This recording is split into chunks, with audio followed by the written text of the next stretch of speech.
Practicing politeness is the key to peace.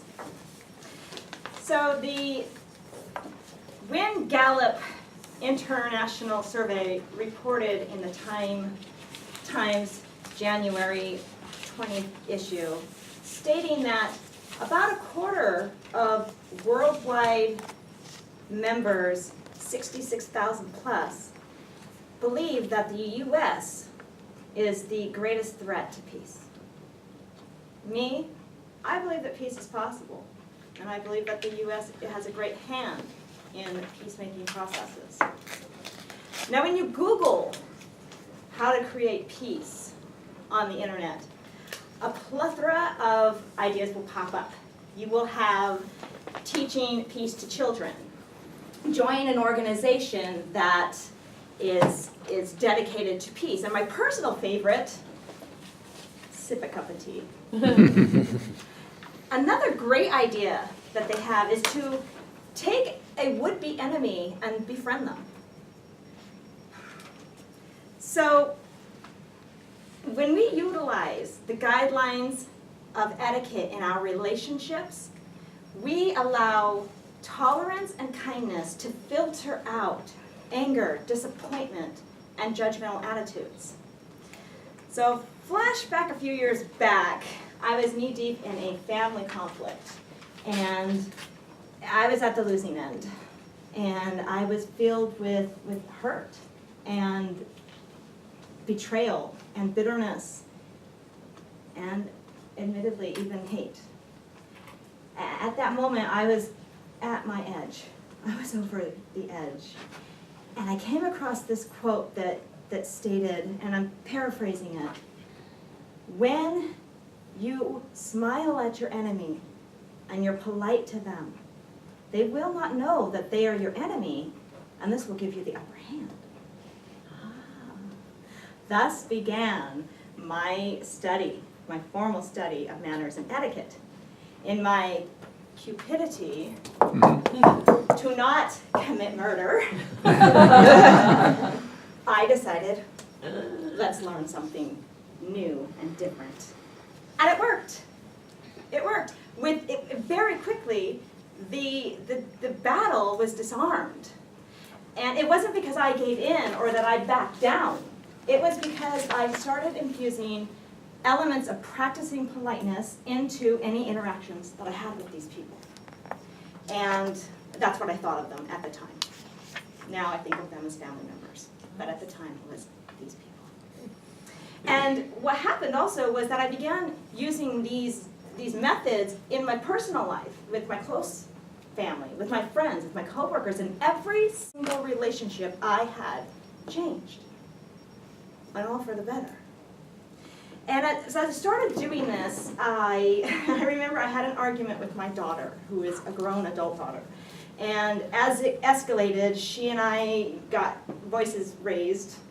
And I suddenly realized, it struck me, you cannot yell at your child when you're practicing politeness. It doesn't work. So I had to learn strategies that I could manage when I get upset or when something happens, when I get disappointed. And so I had to commit to that learning process. It was hard. I had to train myself and I had to practice. And I came up with what I call my 7 simple strategies for resolving conflict, which I will share with you now. 1, practice politeness even when it hurts. 2, be silent. 3, validate their point of view. 4, smile from your heart. 5, give warm salutations. 6, learn to carefully craft your apologies and quickly forgive. Those 2 are together because they are together. And 7, allow yourself to be wrong and to make mistakes. Just quickly get past it and redirect. So going through those, practicing politeness when it hurts, this is what you do when you don't feel like being polite, when you don't feel like talking to somebody who has really hurt your feelings or who has angered you. You can just simply show them respect, and you just do it when you don't want to. You just make that decision. Being silent, I don't mean the silent treatment. This is not about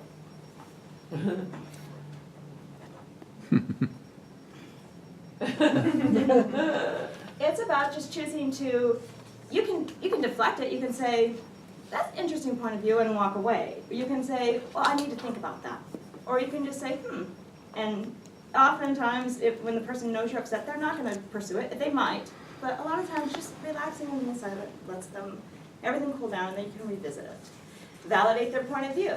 Let them know that you understand where they're coming from. You don't have to give in your point of view, but if you understand theirs, it makes it easier for them to want to open up and continue resolving that conflict. Smile from your heart. When you smile from your heart, that's not it, okay? Which is how you really might want to smile at somebody that you're mad at.